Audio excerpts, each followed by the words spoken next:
L'actualité vue du net à présent, c'est comme chaque jour un œil sur les médias avec Karim Yaoui. Bonjour Karim. Bonjour Raphaël. Et on commence avec l'Égypte.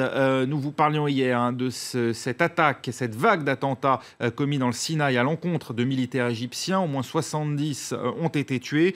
L'Égypte qui est décidément en guerre contre Daesh, puisque c'est l'organisation État islamique qui a revendiqué ces attaques. Alors c'est vrai qu'il n'y a pas beaucoup de doute pour les médias qui relayent cette information. On est dans une période de guerre pour l'Égypte.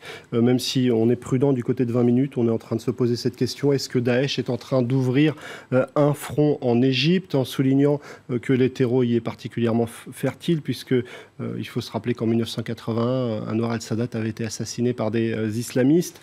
Autre élément souligné par RFI, une violence de cette envergure, on n'en avait pas vu depuis la guerre de 1973. Le mot de guerre qui est utilisé également par le site du Monde, guerre. Et puis le site de l'Express, lui, s'intéresse à justement cette région du Sinaï. Terre aride, mais terreau ô combien fertile pour les islamistes, parce que c'est une zone de non-droit en quelque sorte depuis de très nombreuses années. Il y avait un accord qui avait été signé avec Israël en 1979 pour que ce soit une zone démilitarisée. Les habitants sont des laissés pour compte et l'armée a un regard plutôt négatif pour ceux qu'elle considère comme des informateurs, des contrebandiers ou des terroristes. Et finalement, souligne cet article de l'Express, ce qui était finalement un élément de sécurité intérieure à régler s'est transformé en véritable rébellion. Alors pour parler de ces événements, c'est pas toujours très simple pour les journalistes, c'est ce que souligne le site de Libération. Les télés françaises, par exemple, avaient très peu d'images à leur disposition. Pas mieux pour les télés égyptiennes qui se sont souvent contentées de diffuser un communiqué lu en arabe par l'armée égyptienne. Est-ce que les journalistes sont encore capables de faire leur travail? Du côté du Guardian, on en doute un petit peu, en soulignant qu'ils sont devenus un petit peu les porte-parole de l'armée, des porte-paroles qui répètent ce que l'armée veut bien leur dire et qui finalement sont sous une pression constante.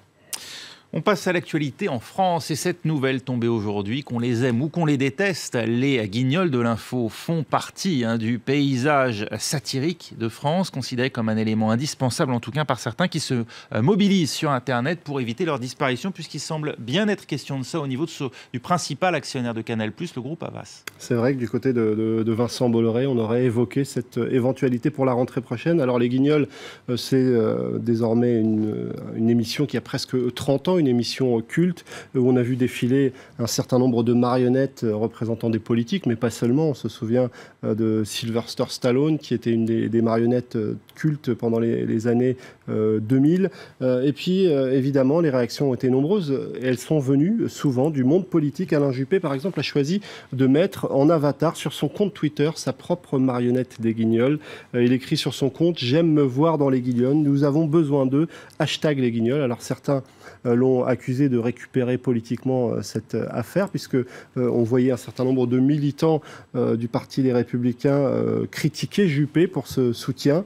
Claude Barthelone, de l'autre côté de l'échiquier politique, explique qu'il a signé une pétition pour venir en aide à cette émission. Cécile Duflot critique Vincent Bolloré, qu'elle traite de bolos, qui veut arrêter les Guignols. Un actionnaire qui n'aime pas l'ironie, c'est pas rassurant. Et puis il y a aussi la réaction de Jean-Luc Mélenchon, qui n'y va pas avec le dos de la cuillère. Il parle de censure, censure à 2 ans des élections présidentielles. Toujours un moyen, effectivement, de taper sur Hollande au passage, qui, à mon avis, n'en demandait pas tant dans cette histoire et qui prend une balle perdue au passage. Certainement pas, mais en tout cas, c'est sûr qu'il les gratine dès qu'il peut. Et puis, évidemment, du côté des humoristes, comme Michael Youn, retweeté pour montrer à Vincent Bolloré qu'on tient à nos Guignols. Voilà.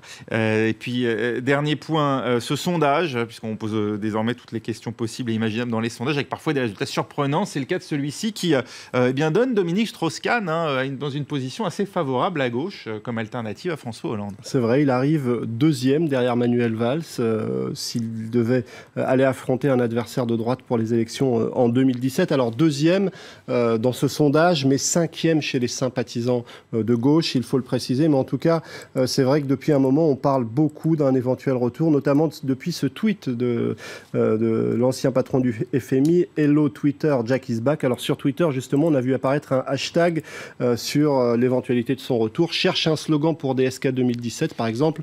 Mon ennemi, c'est l'abstinence, ou encore cette Par référence à Mon ennemi, c'est la finance de François Hollande de Bourget. C'est bien vu. Ou encore En route pour 2017. Ce n'est pas d'une grande finesse, mais ce n'est pas le pire de ce qu'on pouvait lire aujourd'hui sur Twitter. Et que nous vous épargnons. Merci beaucoup, Karim.